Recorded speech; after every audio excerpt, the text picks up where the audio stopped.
Telugu Desam party జాతీయ ప్రధాన కార్యదర్శి శ్రీ నారా లోకేష్ గారికి జన్మదిన శుభాకాంక్షలు. మామిడి గోవిందరావు టీడీపీ సీనియర్ నాయకులు పాతపట్నం. ఆంధ్రప్రదేశ్ కాంగ్రెస్ పార్టీ అధికారాలు చేపట్టిన ఫస్ట్ ఈ రోజు ఇచ్చాపురం ఇచ్చేయనున్నటువంటి దివంగత నేత వైఎస్ రాజశేఖర రెడ్డి కుమార్తె శర్మిల ఒక పల్లె వెలుగు బస్సులో ప్రయాణికులతో ప్రయాణిస్తూ ఈరోజు ఇచ్చాపురం చేరుకుంటున్నారు.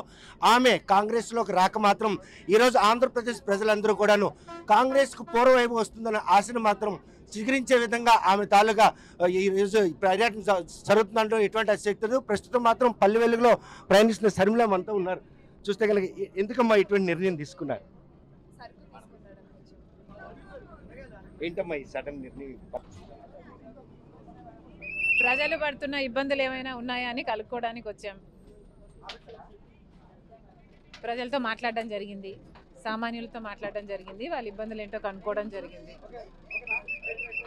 చూస్తే ఈరోజు మీ రాక ఆంధ్రప్రదేశ్ ప్రజలందరూ కూడాను ఒక ఆడపిల్ల మా బతుకులన్నీ కూడా చిద్రమై తండ్రి ఆశీస్ సాధన కోసం వారు నమ్ముకున్న పార్టీలన్నీ మోసం చేశాయి. ఈరోజు తండ్రి ఆశీస్ సాధన మీ వల్లే అవుతుంది.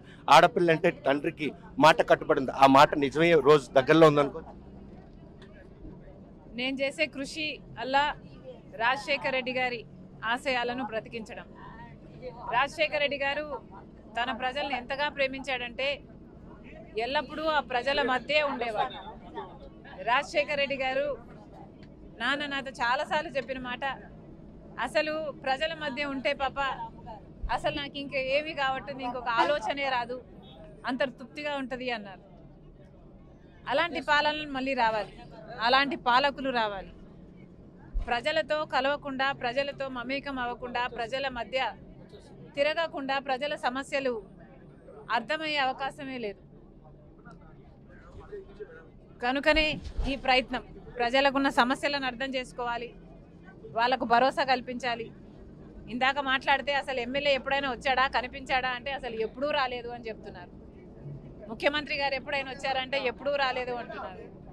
మరి పాలకులు అయ్యింది ఓట్ల కోసం మీరు తిరిగి ఓట్లు వేయించుకున్నాక మరి ప్రజల మధ్యన ఎందుకు లేరు అని అడుగుతున్నాం. ప్రజల మధ్యన మీరు లేకపోతే, అసలు ప్రజల సమస్యలే మీకు అర్థం కాకపోతే ఇంక ప్రజల సమస్యలు ఎలా పరిష్కరిస్తారు? ఇక్కడ ఆవిడకి ఉద్యోగం లేదు, కొడుక్కి ఇంట్లో తాగే భర్తున్నాడు, మద్యం రేట్లు పెంచేస్తే తాగడం తక్కువ కాలేదు కానీ మద్యంకి అయ్యే ఖర్చు ఎక్కువ అయిపోతుంది. గ్యాస్ ధరలు, ఎలక్ట్రిసిటీ, ఇలాంటి అన్ని ఖర్చులు పెరిగిపోయినాయి కానీ రాబడి మాత్రం పెరగలేదు. ఇక్కడ అమ్మాయి ఉంది, అసలు వ్యవసాయం ఈసారి పంట వేయడమే మానేశారు. ఎందుకంటే ఖర్చులు అమాంతంగా పెరిగిపోయాయి. రాబడి రెండింతలు చేస్తామని బీజేపీ పార్టీ చెప్పింది కానీ ఖర్చులు మాత్రం, రాబడి రెండింతలు కావడం కాదు కదా, ఖర్చులు మాత్రం 10 పెరిగిపోయాయి. అసలు వ్యవసాయం చేయడం దండగా అనే స్టేజ్కి వచ్చారు అంటే ఇంకా ఎంత బాధాకరం. మిమ్మల్ని చిన్నప్పటి నుండి చూసిన చాలా మంది నాన్నగారితో పరిచయం ఉన్న నాయకులు కూడా ఈ రోజు మీ రాకను స్వాగతించే విధంగా మిమ్మల్ని వచ్చి కలిసేందుకు ప్రయత్నించలేకపోయిన పరిస్థితిలో మదన పడుతున్నారు. వారు కలవలేకపోతున్నారు, ఆవేదన మీలో ఉందా? తప్పకుండా ఉంటుందండి. నాన్నకు దగ్గరగా ఉన్న వాళ్ళను పార్టీలకు అతీతంగా నాకు కూడా కలవాలనే ఉంటుంది. రాజకీయాలు జీవితాలు కాదు, రాజకీయాలు అతీతంగా కూడా ఒక జీవితం ఉంటుంది. కనుక రాజశేఖర రెడ్డిని అభిమానించే వాళ్ళు ఎప్పటికైనా కూడా ఒకటే. నా హృదయం అయితే ఎప్పటికీ వాళ్ళకి తెరిచే ఉంటుంది. వస్తారని ఆశపడుతున్నారు.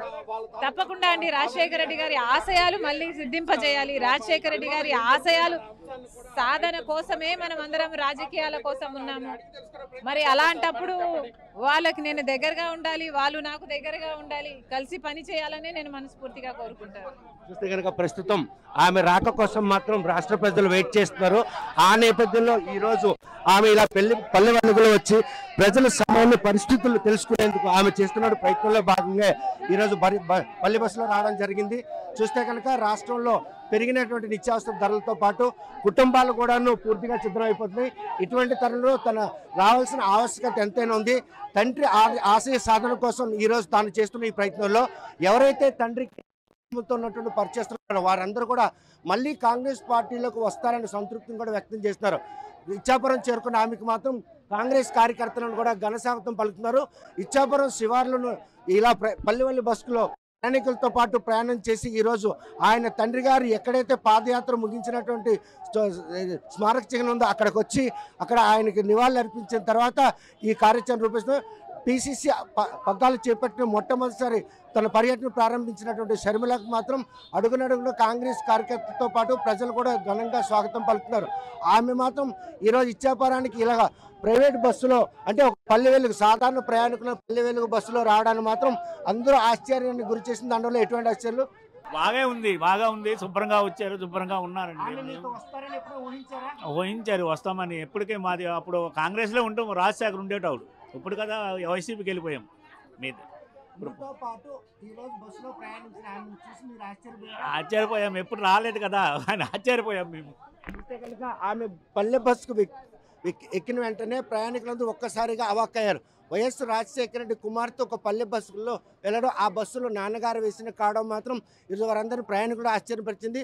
తనకు ఈ రాష్ట్రంలో కాంగ్రెస్ పార్టీకి పూర్వవైభవం వచ్చేలా చేసేందుకు తను చేస్తున్న ప్రయత్నంలో ఎవరైతే నాన్నగారికి తమ కుటుంబ సభ్యులతో ఉన్నటువంటి నాయకులందరూ మళ్ళీ కాంగ్రెస్ పార్టీలో చేరి ఈ రాష్ట్రంలో మాత్రం కాంగ్రెస్ పార్టీ అధికారం రావడానికి దోహదపడతారని ఆమె ఆశాభావం వ్యక్తం చేస్తారు.